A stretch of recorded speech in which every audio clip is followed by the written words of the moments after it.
ஒரு 2, 3 நாளா வந்த ராமஜபத்தில கலந்துண்ட ஒரு மாமி வந்து என்ன பண்ணா, திடீல்னு அப்பப்போ ஒரு பக்கம் புடவ தலைப்ப மூடிண்டு விசும்பி விசும்பி அழுதுன்னு இருக்கா.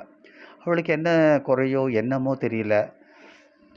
இத பார்த்துட்ட உடனே அந்த ஆங்கர சுப்பிரமணியம் அவாத்துல வந்து சாத்தூர் சுப்பிரமணியன் சொல்லுவனே, அந்த அவாத்த மாமிக்கு வந்து ரொம்ப சங்கடமா போறது.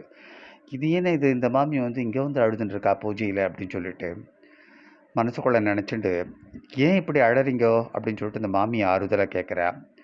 "எப்படி சொல்றதுன்னே தெரியல மாமி" அப்படின்னு சொல்லிட்டு அந்த மாமி சொன்ன உடனே, அந்த மாமி தன்னோட கதைய சொல்றா.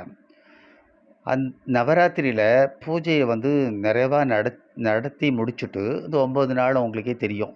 நல்லா படைய போட்டு எல்லா பொம்மையும் இறக்கி, கடைசி முடியிற நாள் விஜயதசமி அன்னைக்கு எடுத்து எல்லாத்தையும் ஏற கட்டுவா. அப்போஞ்ச விஜயதசமி முடிஞ்ச பிறகு கொலுல வச்ச பொம்மையெல்லாம் திரும்பியும் பாதுகாப்பா